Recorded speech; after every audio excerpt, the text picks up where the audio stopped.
Hey, what's up guys? Welcome back. It's now day 7 of this 14-day program that I'm filming for you guys, this Quarantine 14 as I've dubbed it. The idea here is to hopefully give you a little bit of inspiration and motivation and just kind of prove that you can remain active, keep up with your exercise or exercise and workout routine whilst you are locked out of the gym due to COVID and don't have access to any equipment, and or maybe you're locked into a hotel for 14 days due to COVID and you don't have access to anything really other than what's in your room. Okay, that being said, you will need a resistance band for these movements. Most of them that I'm filming, you need some equipment to give you a little bit of resistance. Okay, so I've got 2 lower body movements for you today. I'm going to show you what they look like with body weight only and resistance bands, and then I'll also pick up my kettlebell and swing that around a little bit and show you how you can incorporate a kettlebell if you have one.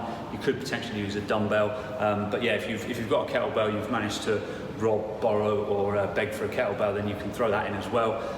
Okay, so stay tuned. I'm going to flip the screen around and show you how to get a decent pump in your lower body, particularly the hamstrings, glutes, and engaging your lower back a little bit. I'm going to show you this first movement. I'm going to get into a little bit of space so hopefully you can see pretty much full body what this looks like. I'm really just going to do a body weight squat to start with, okay? So I'm going to push my butt back first, chest high, touch my knees with my elbows, okay? I want to try and kind of mimic that as if I'm doing a barbell squat. Probably a front squat is the best way. You can cross your arms on your chest in front of you, squat down, try and get elbows to knees, and then come back up, okay? So the first movement, or the first part of this movement, is a body weight squat, okay?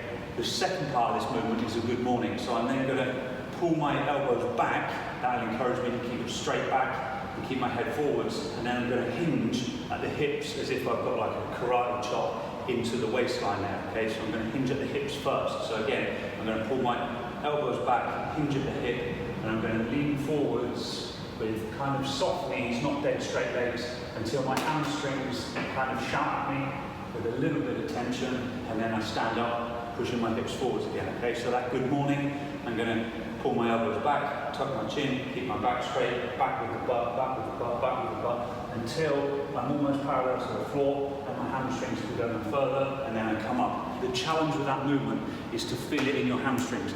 The challenge is not to try and hinge all the way over and headbutt the floor, okay? Because then your back will probably start to arch if I try and touch the floor with my head. That's not the goal, okay? The further forward you can get with a straight back, the better. But if you can only get to 10 or 15 degrees and then come up, that's your range of motion at the moment, and we can work on that later, okay? So really quickly, this is what 1 rep looks like. I set my feet shoulder width apart, I get my hands up on my chest, kind of on my collarbone, I squat, and then I pull my elbows back, and I hinge. I squat,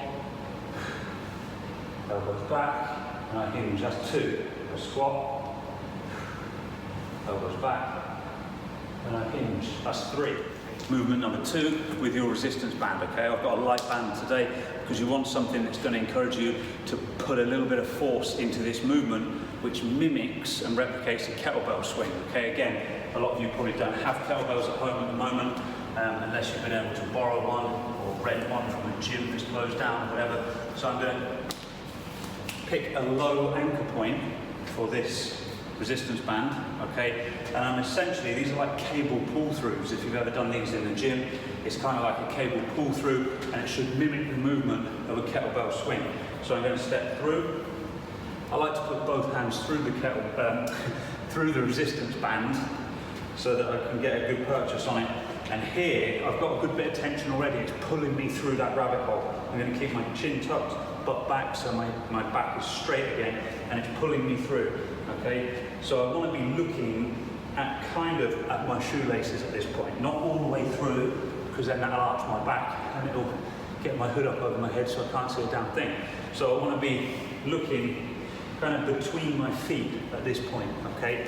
Let the band do the work a little bit here in pulling your arms back. If your arms are straight and you're kind of trying to push your elbows in towards one another, you should be able to get through that rabbit hole and then stand up straight with it. Through that rabbit hole, looking between my feet, stand up straight, following that central line. Okay, so these look something like this. This is where I start from 0, and then I come up, and back, slowly, that's one. I come up, and then back, control the reverse swing, pull through the forward swing.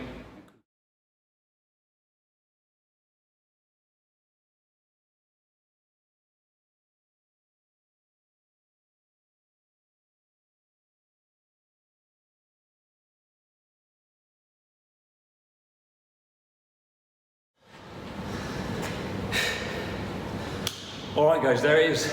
Quick, rapid fire burnout. You've got squats into good mornings 12 times, banded pull-throughs 12 times. Squats into good mornings 10 times, banded pull-throughs 10 times. Squats into good mornings 8 times, banded pull-throughs 8 times. Okay, I tried to put in there a little demonstration of how I would be using a kettlebell. If you've got one, you can incorporate that. Just remember to keep it nice and close, okay? Because the further out I hold this, the harder that's going to be to hinge over. So keep it really in close, hug it against your chest. I like to hold it sort of upside down, horns down, and then you keep it nice and central to follow that squatting and hinging movement there, okay? Again, when you're doing your swings, you want to allow it to pull you through, but don't allow yourself to look at it. Keep your gaze between your sneakers, between your feet, and that'll help you keep your back straight rather than arching over, okay? So there it is, once more if you're going for that. 12 and 12 squats with good mornings into 12 swings, 10 and 10, 8 and 8, okay? Give that a shot. Tell me it doesn't burn out your backside, your hamstrings and your glutes. Come check me out at Artillery Strength Training on Instagram. Head over to YouTube.